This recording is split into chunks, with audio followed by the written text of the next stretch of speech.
What's up, everybody? Alfonso here with BlankTV. Dangerous music for dangerous people. We're sitting down right now with We Are Harlot. A luxurious 5-star catering line of Dirtfest. There you go. Dirtfest in the catering room. It's obviously luxury at its finest. How you guys doing today, man? Look, you don't just have to take what you're given you. You can have hot dogs or burgers. Yeah. They went all out for this. They did. Hey, the food was actually pretty good. Some hot dogs, burgers, and everything. See, that's why you got to do more interviews with you, because you bring out the steaks, you know, the champagne, straight up, all man. the stuff. Straight up. I'm Puerto Rican. I would have made you guys some badass Puerto Rican food if you asked me, but you probably would just be in a coma right now from the deliciousness, but whatever. So I'm sure it would be from the sandwiches, right?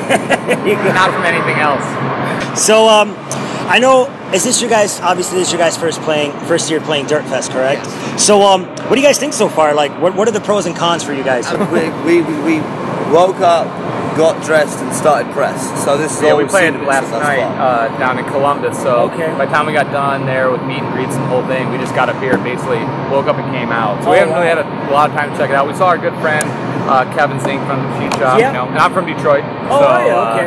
Being Kevin's from Detroit, my buddy. yeah, man, he's one of my dearest friends. I grew up playing there and stuff. So to see everybody like that, it's really that's really cool, you know, and we're just ready to tear it up. For sure, man. Especially for you. I mean, being in Michigan, this is your hometown scene, so you know a lot of people here, and it's got to be a good feeling to be home and being like, yo, check it out. This is what we're doing. This is how we're gonna throw down, kind of thing. Yeah, I mean, we do it every time we play, but you know, when you do play in your hometown, you always it's a little special. And you know, Detroit, Motor City, and if you don't bring it, you're gonna hear about it. You know, so you got to bring the heat. You know, so for me, that's awesome. I'm like, I'm ready right now. Let's get up there. Let's just tear this shit up. 100% of the time, every time bands play in Michigan, Detroit's always like at the top. You guys are like the best crowd, so that's really true. We're definitely known for that. It looks like we had a better turnout today than we did yesterday. Yeah. I think, I mean, it's like every year so far it's been just one day, but I think this is the first year that Matt Dalton and the Dalton brothers wanted to do a 2-day thing, and I think that this was kind of like a trial period to see how it goes, you know. So we'll see what it's like next year, but I mean, they've had a lot of success doing it. Yeah. They know what they're doing, so it's always cool to see them try something new, you know, what's going on. And it's an extremely eclectic lineup, so for sure.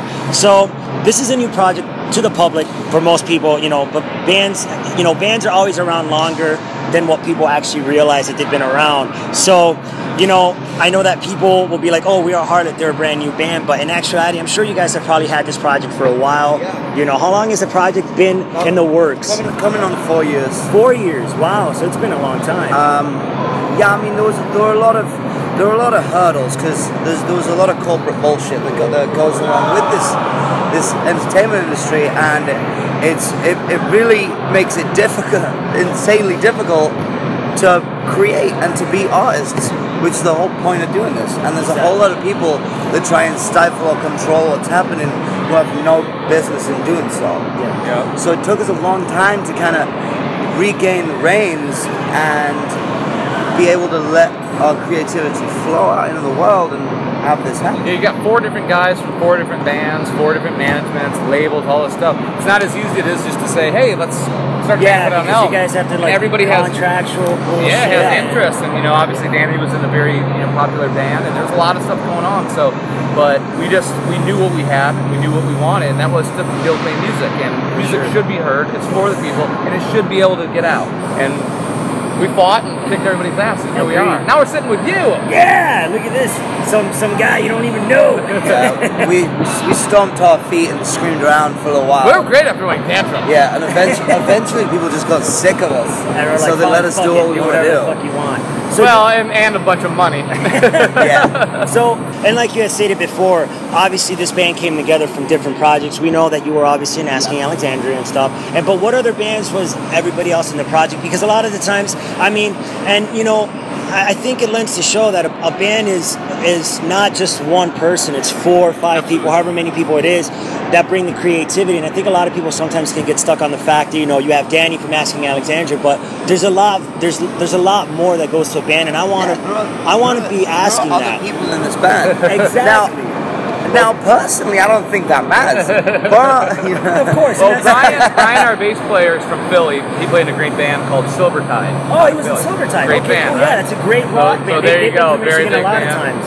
Bruno, our drummer, was in Revolution Renaissance, played with Sepultura for a while. Sweet. So you have that. Myself, you know, I grew up here, played for Eminem for years, Jody McCool. Oh, really? I had no idea. Lots of other people, Sebastian Bach, you know, many others. So, Sweet. You Did know, you ever play with Sponge at all? I've played with Sponge. played shows with them, of course. I know Vinny well, you know. Good. So, you know, so we all have done it, you know. But none of us were really happy with what we were doing. You wanted to do your own kind of thing. Yeah, we wanted to do what we.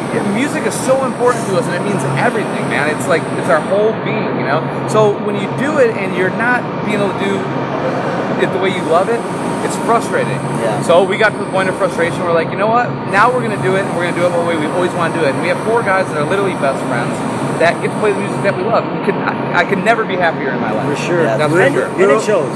We were all And I'd rather be poor than rich doing it, you know? For sure. I'd rather be rich doing it. I know. I get. I have very expensive taste. But it's so important, you know? We're all stuck in this kind of cycle of creating some things we weren't particularly wanting to create. And there's a whole lot of angry music and aggressive music out right now, and bum out music, and we want no part of it.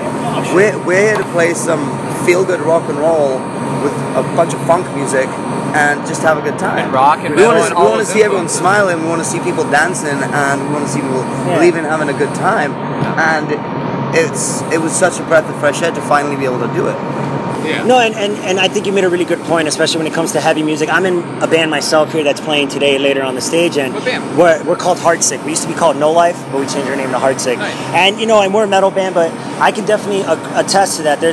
Right now in the heavy metal music world, there's so much like there's no different kind of bands, you know. There's so many bands that want to do the same thing, and it's kind of a bummer. And for us, we want to do something different too. So I mean, we get lumped with metal bands, but we try a lot of different things. And dude, when you listen to metal, man, when you go really back to metal, like Judas Priest, Iron Maiden, you know, Sabbath, and fucking Pantera, and you know, but even Metallica, dude, those songs were heavy as fuck, standard tuning, and they were like about banding together and rebelling. It wasn't about like killing your sister and doing stupid shit. Yeah, you know? exactly. It was like that was what metal is and always will be, which is like a community of people in it together. And for us, we love like the Aerosmiths, the Van Halen, and all these. And those things, are all great bands. I mean, those are the bands that really did influence all the metal bands. If you really think about it. However much we're very much a rock and roll band, we all come from metal. And we all still listen to metal. Yeah, I mean, Detroit Rock City, man. It's just a lot of times. I got the black tooth grin on me. Daryl was one of my dearest friends. It's just very often. I don't know. It's depressing to see how a lot of these newer metal bands have become all exactly the same. Yeah, it's this like, I don't know, it's like this, I agree, man, it's just this ball of like mediocrity. And that's where this band started too, because we would turn on the radio and honestly we couldn't tell what band was on. For sure. I didn't know who was who, and there was a formula that started happening where they went to the same writers, the same producers, and then they turned out hits, but it all sounded the same. So we wanted to do it completely different. When we went in and wrote this album, and just came from jamming, we would listen to like Roxette at night, or we'd listen to like Hank Williams, or we'd listen to, you know, country music and rock and metal and Pantera, AC/DC, and all that came into it, you know. And I think when you come see us play, you'll see that, you know, we have as much fun playing as, you know, hopefully people do watching us, you know. I'd go watch bands and nobody would even smile. You know, fuck that, man. Every day you can play rock and roll. You know, it should be a good day. Exactly. Man. Absolutely. We don't have a lot of time, so I want to wrap it up here with you guys. You guys got so much stuff to do, and I don't want to be the guy taking up your time. I'm going to be seeing you guys again at my hometown. I'm actually a booking agent as well in Lansing. You guys will be there September 25th, so we can talk more there and shit. Okay. You know, if you guys aren't doing anything, we're playing at 610 at the R&R stage. Come check it out, whatever. But my last question is, I really wanted to make this interview a lot different than what everybody else is going to ask you. You guys could ask the same damn questions all the time. So my last question for you guys is, you know, where do you get the band name you from? Guys, no. So there's always everybody. We talked about metal, and you know, heavy music. But what are some of your influences that have nothing to do with metal at all? Like, I want you guys to name like a few bands that are not like metal bands at all. Like James Brown, Wilson Pickett. Even bands that aren't even rock bands. I want because people need to understand that there's so many influences. There's a lot of country stuff. Cool. we're a very eclectic group, and that our music taste is so wide and varied. Of course, and that's what I want the public to realize. It's like a lot of people think like, oh, We Are Harlot, they're like this rock and roll band, so they must be right into like only Aerosmith and like, you know, maybe Pantera and like. Probably this week I listened to like Roxette, Duran Duran, and Prince more than anything. Duran Duran's one of the greatest bands That's like of my all favorite time. band of the 80s. Yeah, dude, like, straight up, absolutely. dude. So, and then next week it might go really heavy. It might be all Slayer and Pantera and things like that, you know. Then the next week it might be only female singers. I mean, it changes all the time. You know, I can get lost in like Tori Amos, you know. So. Well, we don't got a lot of time, so I just want to say thank you again, guys. You guys are awesome. I can't wait to catch out the set. Yeah, and last time, just going to catch with BlankTV. We're going to say dangerous music for dangerous people. So thanks for watching, guys. BlankTV, We Are Harlot. Dangerous music for dangerous people. Thanks, guys. I really appreciate it. Thanks, brother. Thanks for having us. We'll see you in Lansing. We'll see you in Lansing, man. Take care. I must be crazy. You got me feeling like I'm dancing on now. You got me so crazy.